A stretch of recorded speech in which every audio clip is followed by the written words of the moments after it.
Broadcasting from Boston, Massachusetts, the Smart Cities podcast is the only podcast dedicated to all things smart cities. The podcast is the creation of ARC Advisory Group's Smart City practice. ARC advises leading companies, municipalities, and governments on technology trends and market dynamics that affect their business and quality of life in their cities. To engage further, please like and share our podcast or reach out directly on Twitter at Smart City Viewpoints or on our website at www.arcweb.com/industries/smart-cities.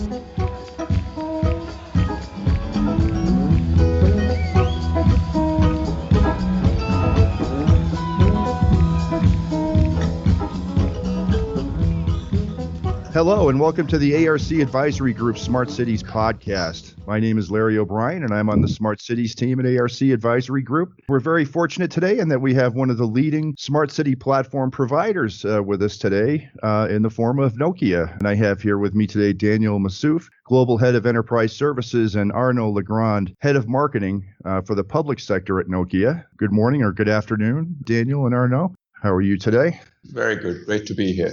Thank you. Glad to have you here. Yeah. So I guess before we get started, why don't you each say a few words about yourselves, and then we'll go into the discussion about Nokia. Daniel, you want to go first? Sure. Thanks, Larry. First of all, pleasure to be here. So like I was introduced, I lead the enterprise sales for the services part of the business. So that means with all the product that Nokia sells, connected technologies, we obviously have to make it work from professional services all the way to managed services. So I'm responsible for making sure that that is given to our customers in the right form and shape. So I lead a global team, and I'm very excited to talk about smart cities with you today, Larry. Thanks for being with us today. And Arnaud? Yes, hi, Larry. I'm very pleased also to be here today. So I am in charge of the marketing for the public sector within Nokia. As you might know, Nokia is not only selling to the telecom service provider market, but also to many, let's say, enterprise and public sector segments. And so the government and cities, how we call it internally, is really one of these key segments in which Nokia is growing. And so, it's obviously covering the smart city space, this public sector market segments. And I'm very happy again to be here and to speak about this smart city market today with you. Yeah, thank you, Arnaud. And we certainly see it as a rapidly growing market too. A lot of stuff going on, a lot of growth too. We actually see this market recovering faster than some of the industrial markets that are out there right now. But I'd like to start with talking about Nokia's entry into the smart city platform business. And just to preface things, I mean, ARC defines a smart city platform as basically a unified platform that can bring together data from multiple functional silos within a smart city to provide you with kind of a single pane of glass and a single visualization environment and really a single environment to make intelligent decisions about what's happening across the city instead of just looking into individual silos of functionality within a city. And I was wondering if you could start by talking about your entry into that smart city platform business and the origins and the evolution to the current offering that you have today. Sure. Maybe I can get started, and Daniel, please jump in when needed. So, in fact, if you look at Nokia, we have been really engaging with city for quite a long time. It has been primarily, obviously, on the connectivity platform initially, and it has been for various reasons. It has been for laying out broadband infrastructures for many cities, such as in Cape Town or Chattanooga in the US. But we also have been a lot engaging with cities for quite a long time now on public safety in order to support, again, public safety modernization of the network. Okay. So it was very clear from these, let's say, early success that we could bring a lot more to cities engaged in their digital transformation. And that's why a few years ago we have conducted, in fact, an in-depth market assessment that led us to redefine a bit this strategic approach of this market and developed what we call internally city as a platform. So What was a bit this market assessment about? It shown that largely we believe that the market really failed to deliver on the smart city promise. If you look at what happened, because smart city is not a new concept, obviously, but what happened in the market for quite some time now, you don't see really some striking success out into the smart city. So the analysis we conducted was shown that it was primarily to a lot of technological trials which were done by cities. It was very often conducted in silo, by a city department or the depot or a small agency within a department, trialing some technologies. And obviously, the outcomes of these trials or proof of concept were not reaching the expectation of many political decision makers. So, in fact, clearly, from this assessment, we realized that to generate much better outcomes, a new approach, something different was needed from the cities. First, I think it was obvious that to be successful, the cities needed to drive it from a more city or citizen-centric approach. That is to say that instead of really trialing technology, you're really getting started from what is a city problem? What can I bring to the citizens in order to see how they can put what technology at which services of the city area in order to understand what kind of technologies they could bring on the table and be much more and let's say drive real results that can be perceivable by the city and the citizen. So a much more city and citizen-centric approach, we felt was something that was a first thing that was really needed to be a bit more successful into this market. The second thing was about scale and think at scale upfront. As we said, we saw that it was very much about little proof of concept or trials. But in order to have an impact at the city level, you need to think about scale. And when we think about scale, it's obviously scale, if you think about it on the, let's say, across the city territory. So it's not just a small part of the city, but also scale in terms of depth of innovation you have to cover in order to really have an impact even in a given domain. Okay. So these were very clear. And it has very often but not been the case, and that's why we were not seeing these results coming in. And the last thing, which was absolutely key, was this aspect of interconnections. What do we mean by interconnections? If you look at cities and the way they are, let's say, operating, you see that each domain is not operating in silos. There are lots of interconnections in between the different city domains. And when you change something in a given domain, it will have an impact in another area or domain of the city.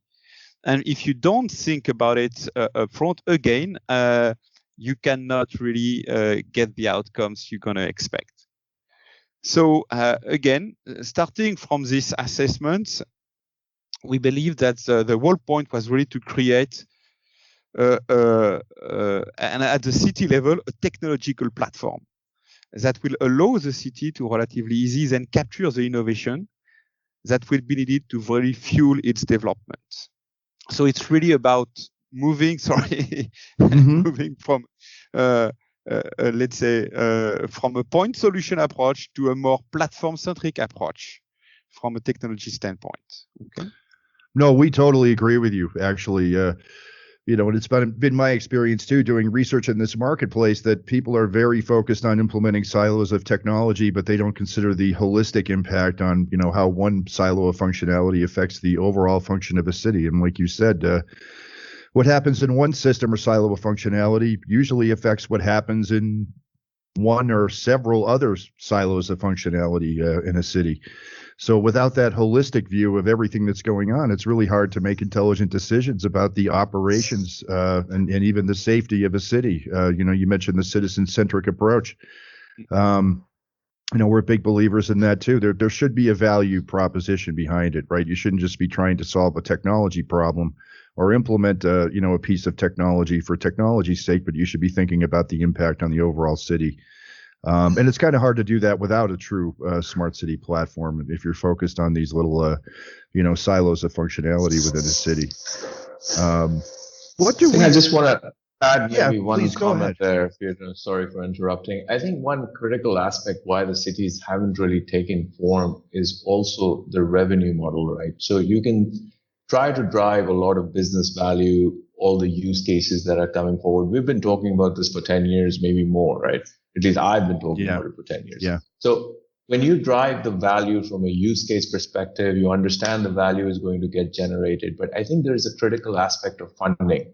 And that's been very, very fragmented. So you look at value capture and you say, well, I'm going to look at my existing assets and I'm going to inject new assets and I'm going to try to drive certain amount of value. But where do you get the money from?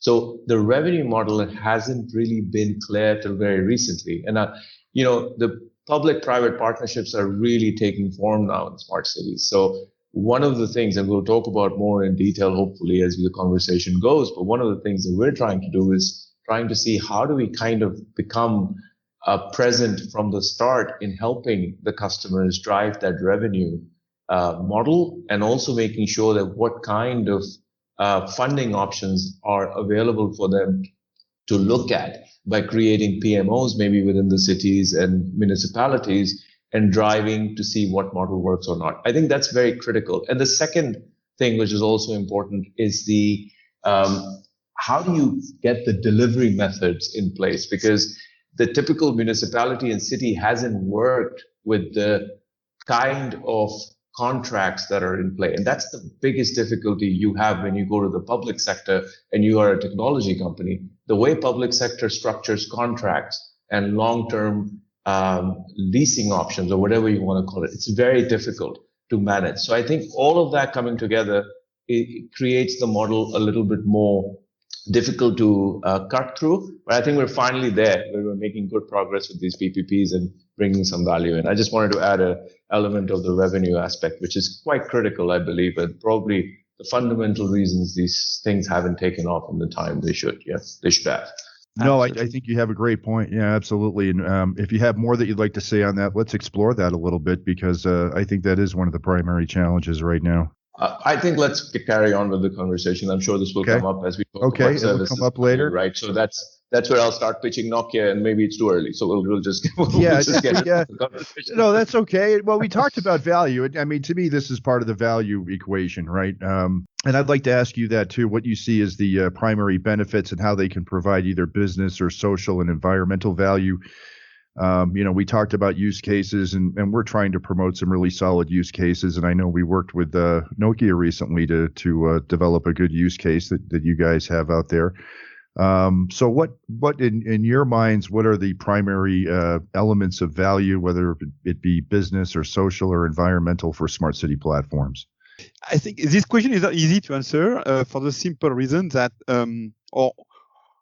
there has been lots of studies carried out into the market on the value of the smart city approach globally for cities. But I guess, and that's really something which is important, coming back to my first point, which was it needs to be city or citizen-centric driven, okay? Mm-hmm. This kind of project. And so clearly the socio-economical value that the city will get from the smart city initiative will really depend of its own priority and where it stands when it wants to get onto this kind of project, and again what it is aiming at.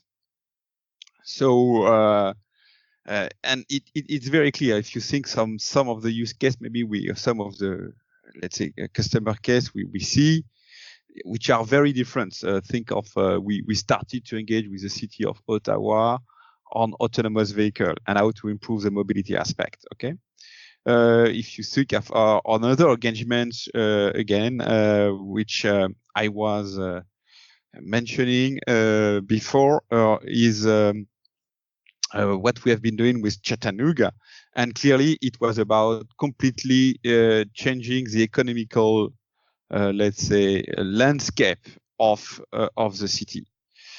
So if you think, I can give an example also, which is the city of Delft. We have been working with them on how to improve the mobility aspects and reduce the pollution associated to heavy traffic going through the cities. Okay, so you see that each city has its own set of focus given its situation, and we'll see the socio-economical value really and the benefit of the approach where it needs to focus and depending on its problem and what it wants to develop for its city. Okay. Mm-hmm. So that's something which is really coming very clearly out of the different engagement we have across the globe. Now, I think if you think of let's say the different platforms we can bring, we can bring a different set of platform. We have the connectivity platforms. We have some digital value platform that are here to manage, let's say, sensors and bring analytics. We have data marketplace platforms. So there are different layers of platforms, and each platforms can bring some, let's say, advantage for or benefits for the city. I think the connectivity platform is obviously very much about inclusion. How do you, and maybe we're going to come back on this later on when we speak a bit about COVID and the impact of COVID on cities and smart city projects. But it was made very clear during this COVID crisis that you need a kind of foundational city connectivity platform across the city in order to get access to essential digital services. And many cities and many governments realized that it was not necessarily the case with these pandemics. And inclusion and being able to bring all the citizens into a digital economy or digital services, we see that is becoming very fundamental, and that as let's say as a starting point, a big value for many citizens. Okay. Now, once you've deployed connectivity, you want to climb the value chain. You want to bring additional set of services, and I was mentioning some of them before. But so at the end of the day, really, let's say the set of value will really depend on where the city let's say will want to focus. Okay.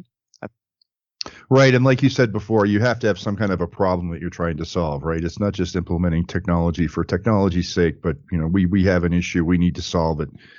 How are we going to use this technology to solve this issue? I think that's very important. And I think COVID-19 is a great example about, we talk a lot about taking data from different sources and all kinds of different sources, from legacy systems that are quite old to new systems to IoT devices. Can we talk a little bit about how Nokia manages data from these different sources and different functional silos, and maybe some ways that you take the work out of managing that data? Because that's can be quite a labor-intensive task, right? Doing this kind of point-to-point integration between all these different data sources that come in different formats. How does Nokia manage that and make it easier for the customer? Maybe let me take that one, right? So first of all, I think you said something very key, right? I think it is about use cases. And if you look at the benefits that we could bring to the cities with COVID, and I was recently reading a study that said that digital transformation has just leapfrogged 5 years in what we thought it could do overnight with COVID. So obviously some of these use cases are also becoming quite real. I've been thinking about smart cities, and if you look at things like environmental energy, environmental water, and all of these use cases that we develop, I feel that the emerging economies have such a big scale that can be fixed and really monetized when it comes to these use cases. So I think, the concept of smart cities is really big in terms of where there are more problems to solve for the citizens. I think that's a basic concept. And that's where our integration operations center plays a pretty important role, because what it does is that it basically takes all your assets, whatever you may have. You might have mobility assets, you might have CCTVs, you might have analytics coming from elderlies, you might have sensors coming from other parts, which is citizen-centric services. Think about, immigration controls, everything coming together and integrating into a single platform. So we call it the Integrated Operations Center. We could have done better with the name, but it is what it is. With IOC, I think it's important that we get everything together from the data sources that come in, and then we give a situational awareness. So just think of a number of CCTV cameras, a number of microservices that are being enabled through the city, different pieces that come together, and we get one center that looks at everything from a network operations center to an integrated operations center. And what that does is that it creates workflows for people to react to situations as well. So it's not about just looking and viewing this data. It is how do you action rapid response systems into, let's say, emergency response systems. And Arnaud talked about public safety networks. So just imagine that there is a fire hazard somewhere. You can quickly respond with this integration operations center with the right analytics. Now, there is a second part to this conversation, and I think that's really how do you look at the data. So we've talked about, I think between 2013, 2016, we talked about big data all the time. And now it's kind of gone away, this word big data, because we've started understanding what do you actually do with this data. So how do you monetize all this data that you have? Even today, most of the data remains fragmented, right? So we have something called the data marketplace. It allows you to securely exchange data between different parts of the city, for example. So different departments sharing secured information through blockchain. Now, this is a platform that we're looking and trialing, for example, in the transport sector right now. And what that allows us to do is look at the data lakes that are already there, pull the data together, allow it to be monetized where it's more necessary. So looking at it from an analytic standpoint, looking at certain algorithms that allows us to quickly look at the complexity of the data and make it usable and tangible for the business organizations. And I think this is really important as we move to, the transport environments that we have. Travel is becoming more and more difficult when it comes to who's traveling. How do we look at the data that these people are traveling? How do we get access to information given all the security conditions, and making sure that it's secure, only available to the people that need. So I think we've got references. We're working with Cellcom Israel, where we're doing environmental sensor data. We're also working with another transport company where we're looking at applying this data monetization platform as well. So all of this together gives a good asset base for the cities to really bring forward a structured operation center, but also the data monetization that allows you to make the decisions faster, which is clearly something that you need given the impact of COVID-19 and everything else that we've talked about earlier. Yeah, and that provides a lot of that business value too that we were talking about. And to me, that's important too. And you mentioned bringing all this data together, these massive, sources of data, and actually being able to apply things like analytics and advanced applications to that data. To me, that's one of the key benefits of a smart city platform is it's a huge enabler to do these advanced applications and provide things like monetization and things like that. That's what can really change the face of a city is, how you apply those advanced applications to that data. One comment also, because on that and on what Daniel just described is, in fact, we co-sponsored a big market study on smart cities initiatives last year. And the market study was done among 100 cities across the world, basically.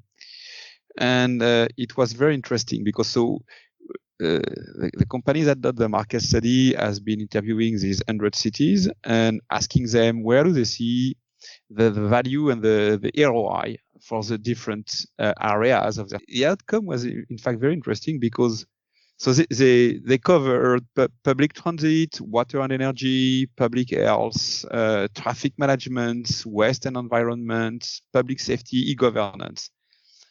And in average, it was based really on what the city told them was the ROI was amongst between 3 and 4% for each of these different areas.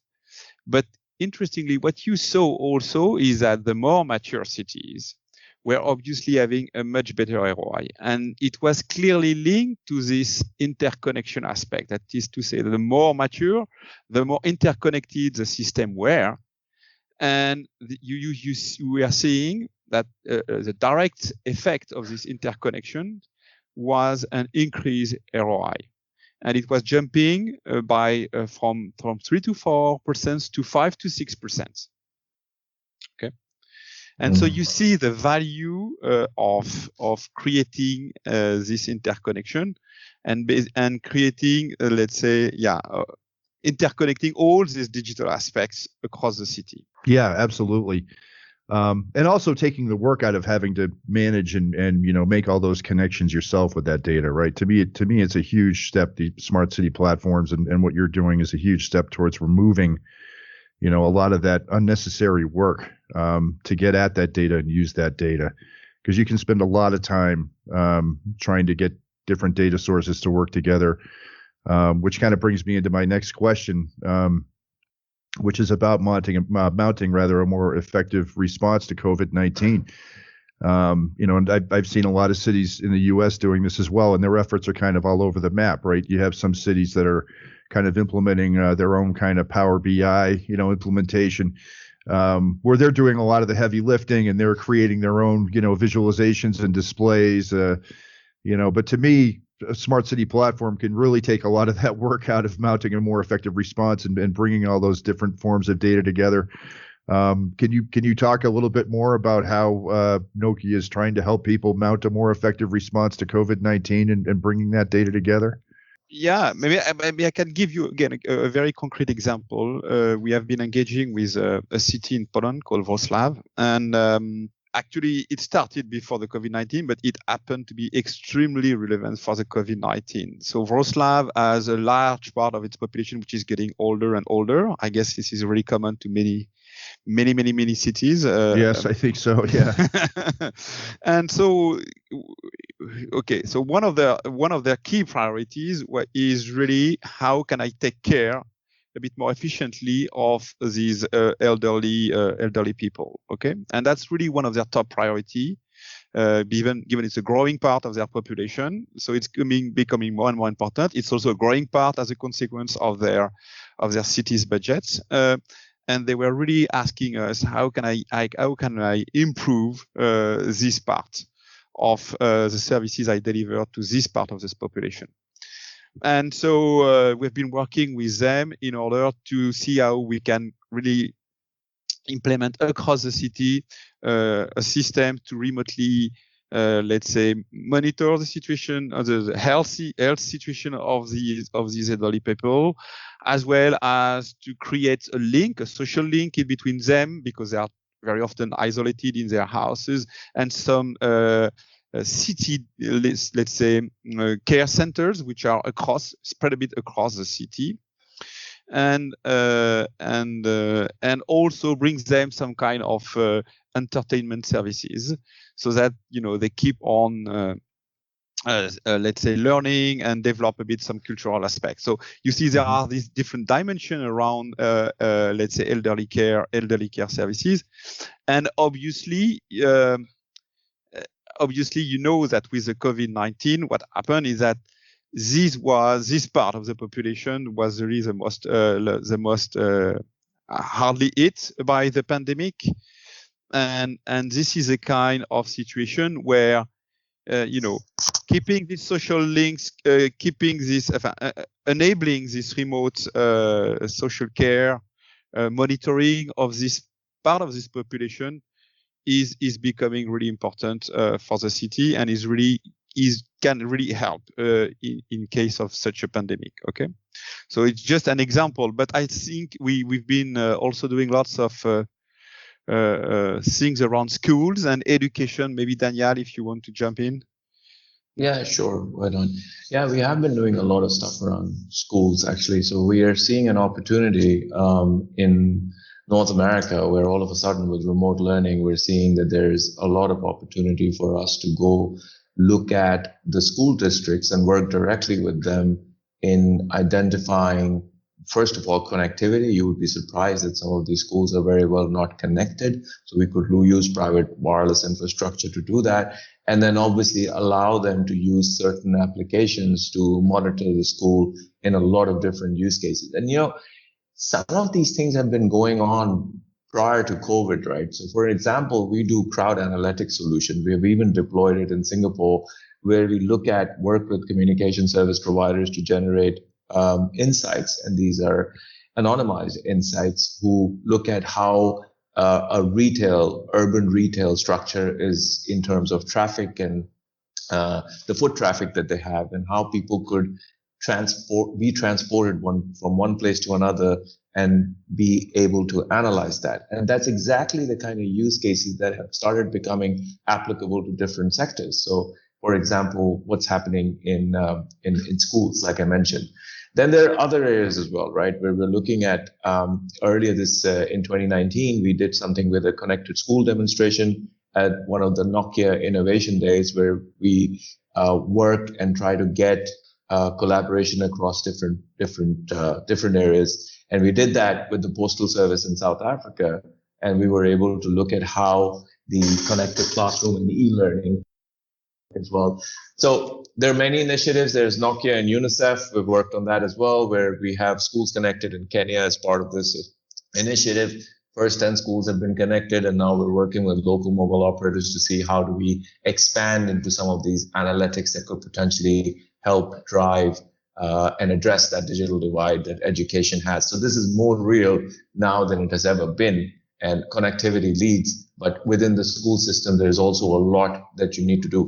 One specific thing I do want to mention for COVID is a solution that I have personally intimately been involved in, and also it has been launched a couple of months ago, which is what we call the Nokia Automated Analytics Solution for Access Control. So this is a very good example. You probably walk into a lot of the buildings and you see a camera, and there's a thermal camera, and you hear a voice which reads out your temperature. Here, what we've done is we've created an automated system that uses the thermal camera, but also provides real-time video analytics to determine if the person has COVID-19 symptoms, and if that person is wearing a mask or not, or if they have anything that needs to be monitored at a central level. That gets integrated straight into our integrated operations center that I spoke about before. So you could monitor this on a much larger scale than what the retail or the corporate parks are currently doing, which is a security guard sitting next to the camera trying to monitor what's happening. So I think all of these are becoming more and more applicable as a integrated, again, looking at it from a operations standpoint and giving them that data insight to manage different aspects of a city, including what this NAS solution, Nokia Automated Analytics Solution, does for access control. Yeah, that's an interesting solution. And I think, like you said, you both said that these were things that were happening before the pandemic. And I think the pandemic just really heightened our awareness of these issues and the need to adopt some of these solutions. And I think a lot of cities actually see the adoption of smart city platforms as a path towards this long-term resilience. So even after the pandemic, cities want to be more responsive, and they don't want to be, fall victim to another kind of black swan, event. So there's a lot of potential to provide this long-term resiliency that a lot of these cities are striving for right now. Why don't we switch gears a little bit and talk about technology again? Because I know 5G is a topic that's on a lot of people's minds right now. Do you have any comments on what the real impact of 5G technology is going to be on smart cities or smart city platforms? What can we look forward to, or what concerns might we have about 5G in the future? Well, obviously, we believe that 5G will play I guess, a critical role in the deployment of smart cities initiatives. I was mentioning initially at the very beginning this importance of scaling smart city projects to get the outcomes. And clearly, we believe that 5G will play a critical role in enabling this scaling.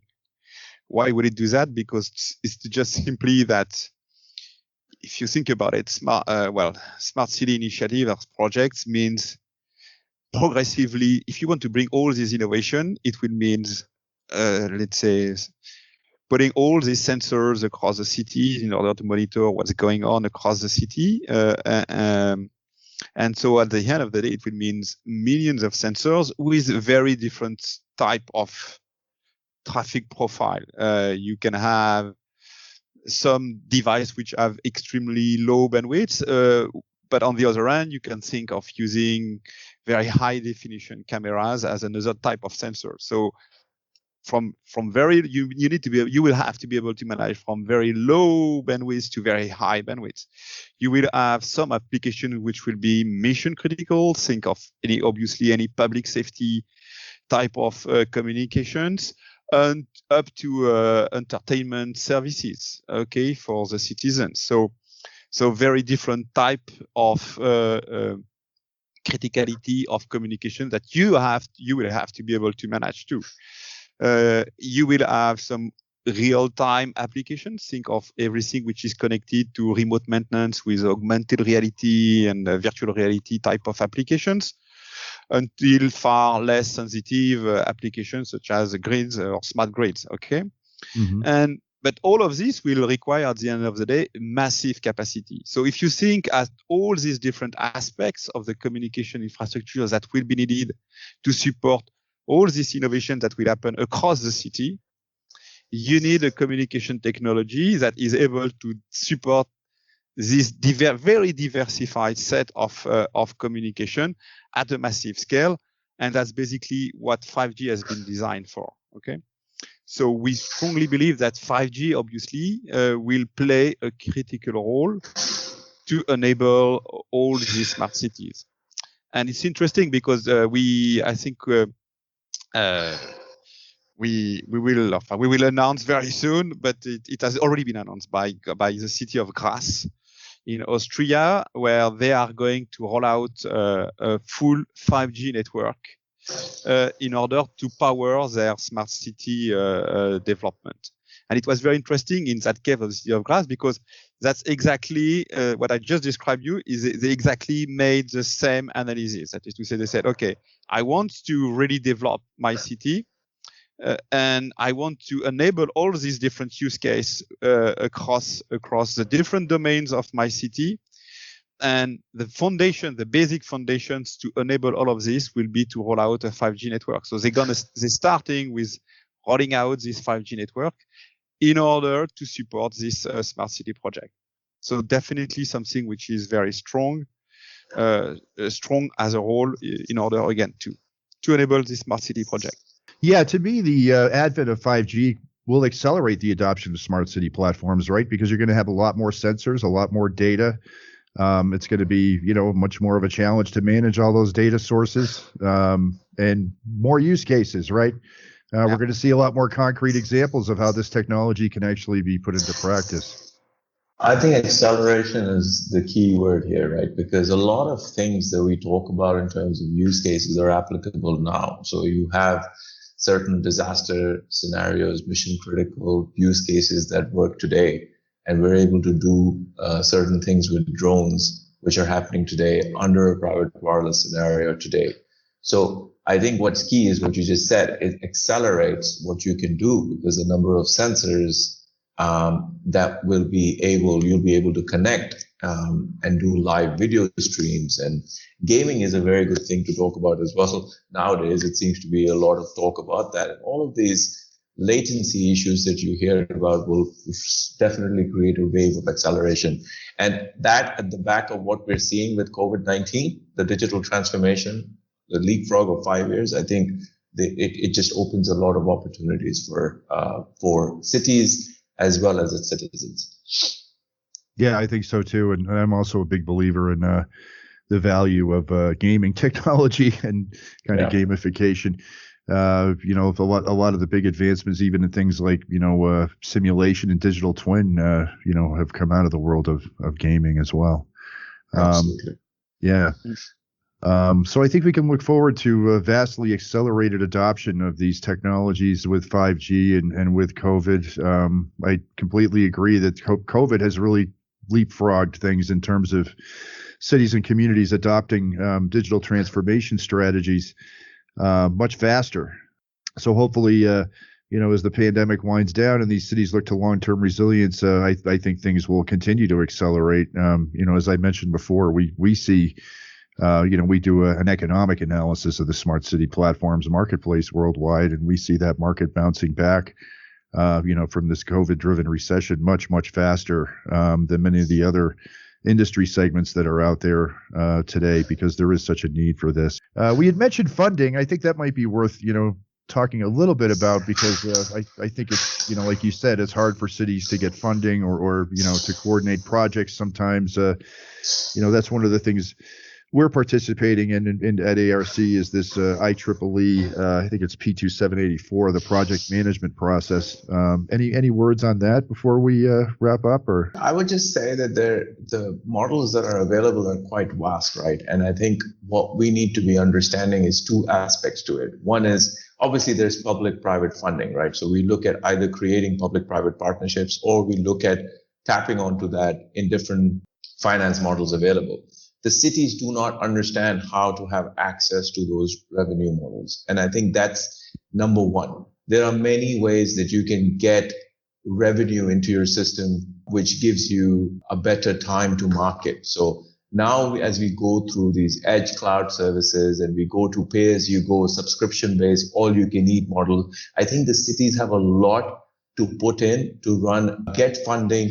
Smaller funding can get you a long way in terms of what the cities need to do, because the technology expenditure is changing. There's less capex on discussions happening. There's more OPEX models available for cities to leverage on. And I think that's where Nokia plays an important role in trying to define what that finance model should be. There are very successful, well, not very successful, but models which are becoming slightly successful in PPP generally. And we're seeing this in North America, where we're creating consortiums between public-private partnerships. That's definitely a good model. But I think the next phase is going to be where the capex investment required by the city isn't really that high. So they need to look at more innovative revenue models and apply that front and back to get to the market quickly. So I think there's a lot more exciting things that are going to happen within this funding space. And this is going to be key to really accelerate the smart city topic for many of the larger cities today. Yeah, I think so too. We definitely agree with you there that you don't have to make a huge, capital investment to do these projects, and things are being driven more towards the operational expenditure side. So we look forward to any new developments that you have coming along related to that. Well, I think we're at the end of our discussion, and I want to thank you very much for participating today. For those of you that are listening, we've been talking to Daniel Massouf, Global Head of Enterprise Services, and Arnaud Legrand, Head of Marketing for the Public Sector at Nokia. I want to thank both of you for participating today. Thought it was a great discussion. Hopefully we can have you back again soon. A lot of good points today. Thank you very much, gentlemen. It was a very good discussion. Thank you, Larry, for having us. It was really a pleasure speaking with you, and thank you for giving us the time. I hope this was insightful, and look forward to the next one, hopefully. Yeah, great discussion. Thanks a lot, Larry. It was great. Yeah, great discussion. Thank you. I thought it was great. And thanks to our audience for listening, and we will see you on the next episode of the ARC Smart Cities Podcast. Broadcasting from Boston, Massachusetts, the Smart Cities Podcast is the only podcast dedicated to all things smart cities. The podcast is the creation of ARC Advisory Group's Smart City practice. ARC advises leading companies, municipalities, and governments on technology trends and market dynamics that affect their business and quality of life in their cities. To engage further, please like and share our podcast, or reach out directly on Twitter at Smart City Viewpoints, or on our website at www.arcweb.com/industries/smart-cities.